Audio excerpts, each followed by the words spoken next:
Masu saurare ku tsaya ku sha dariya yanda Malam Aminu Ibrahim Daurawa 'yan fai suka turo masa wasu saƙonni masu ban dariya da ban ta'ajibi gami da cewa idan fai ta fashe fa babu shakka Malam Aminu Ibrahim Daurawa zai kwashi roman fai, bi ma'ana za su yi masa abubuwan da zai ji daɗi, ciki har da mai cewa zai sai masa motar miliyan 100 da wani abu, da wanda suke cewa za su sai masa private jet, da wanda yake cewa zai bige masallacinsa, zai kafa mai sabo, da kuma abubuwa dai na ƙawa. Haka zalika wani alƙawarin ma zai gina wa Malam Aminu Ibrahim Daurawa hukumar Hizba tasa ta kansa da ma'aikata 5,000, kuma kowane ɗan Hizba zai ringa ɗaukar naira kimanin 250 a mazaunin albashi a kowane wata. Wannan alƙawari na 'yan fai anya kuwa zai tabbata kuwa? Ga dai abin da Malam Aminu Ibrahim Daurawa yake faɗa. To na ƙarshe saƙonni ne daga 'yan fai.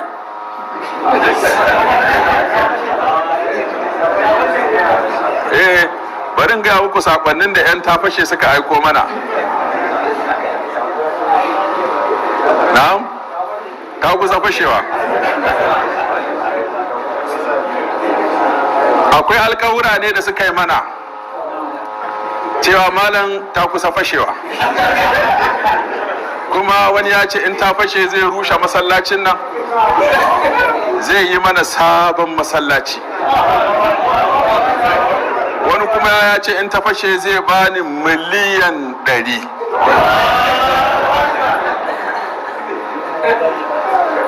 Wani ya ce in ta fashe zai sai mun mota ta miliyan 150.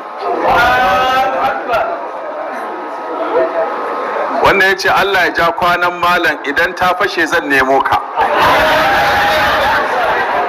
Wannan kuma Jamilu Basiru Muhammad ya ce malam aski ya zo gaban goshi fa, insha Allah idan har ta fashe zan bude maka gidan talabishin da rediyo wanda za ka dinga gudanar da karatuttukanka a can. Jamilu Basiru Muhammad. Wannan kuma ya ce Samira Buhari ce ta ce Allah gafarta malam idan ta fashe to zan biya maka, kana cikin mahajjata da zan biyawa, kuma zan gaice ka walima bude ka ta fara masallaci da zan gina insha Allah, a samu addu'a. Wannan kuma Adamu Muhammad Bello ya ce malam da zarar ta fashe zan aiko maka da miliyan 10 insha Allah.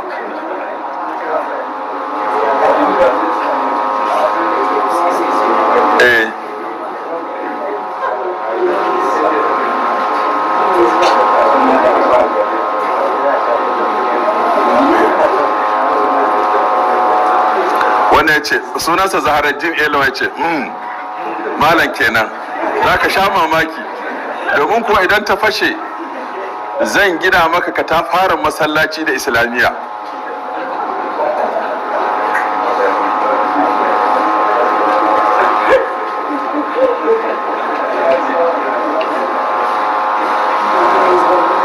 Wannan kuma ya ce bin Dalhat daga Gobe ya ce malam a taya mu addu'a saura kirista fashe.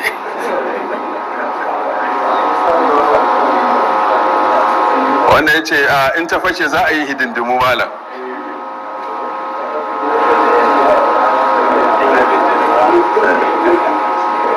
Wannan kuma ya ce malam Allah kai mu Disamba.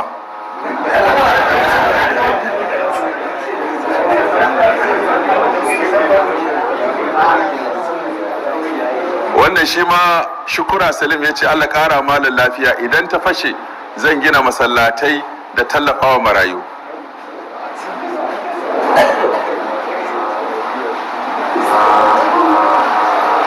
Wannan kuma Gali Tijjani Abdurrahman a yage ce akarama kalla muna fasaran za ta fashe insha Allah, a taya mu addu'a, za ga tarin alkhairai da zarar ta fashe. Wannan ya ce malam tare da tarin girmamawa na yi maka alkawarin motar miliyan 120, sunansa Naziru Usman, ya ce na maka alkawarin motar naira miliyan 120 idan ta fashe. Saboda wannan bayanin da kai za mu baka mamaki insha Allah.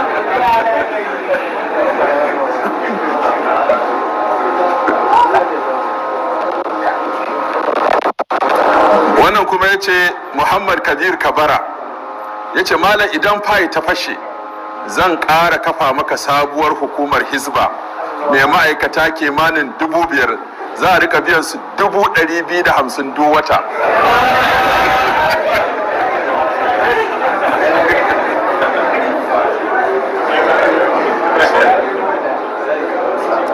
wani ya ce a halin yanzu shi kuma Sadiq Ibrahim Bello ya ce a halin yanzu na kai akaramakalla ina da fayi kusan 100 wanda muna sa ran idan Allah ya sa ta fashe kowane ɗaya zai kai $375. don haka ni alkawarin da zan yi maka shine idan ta fashe kuma ta yi tsada don Allah ya yarda zan saya maka mota Peugeot 506 mai AC. wannan marowaci ne.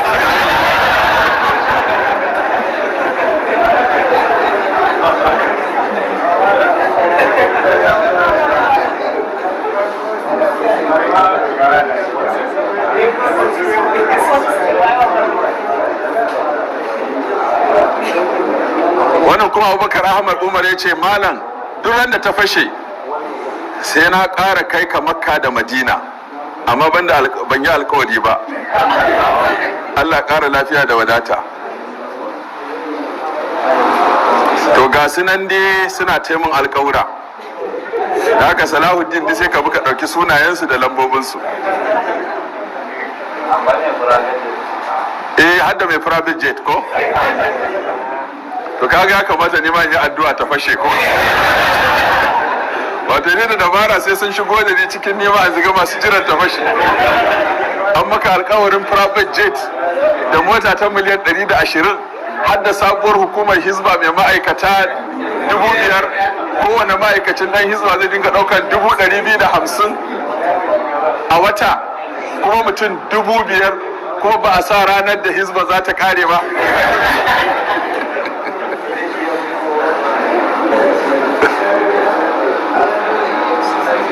to saboda haka an ce wani ya ce wani malami ya ce akarama kalla idan ta fashe zan gina maka wani katafaren asibiti sai ce zai kai girman na Dawano.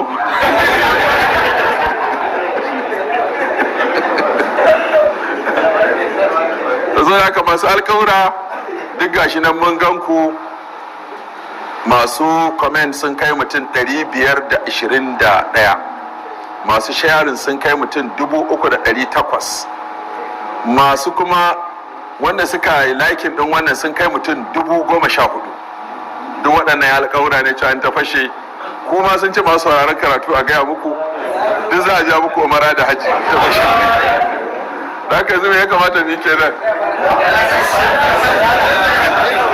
mu yi addu'a ta fashe.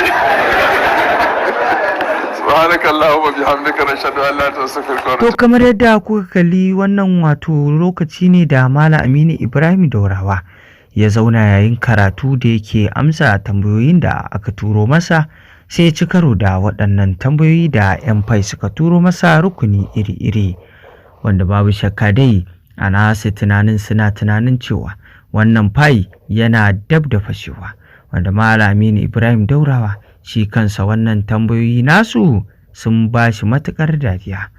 Babu shakka dai a halin da ake ciki kamar yadda kuka sani dai, Pi Network a yanzu shine abin da yawancin matasa suka zuba wa ido cewa idan ya fashe to su ma fa rayuwarsu ta riga ta bunƙasa ta fashe. Matasa da dama a yanzu wasunsu ma waɗanda ake ganin cewa sun zautu wasu sun daina fita aiki saboda zummanin cewa Pi Network zai fashe kuma duk ɗaya idan aka fasa shi wato bi ma'ana idan aka yi launching aka ƙaddamar da Pi duk ɗaya a ciki ƙwalli ɗaya tak zai kai miliyan 100 da wani abu. Kaga kenan ko Pi 3 kake da shi kai cikakken hamshakin mai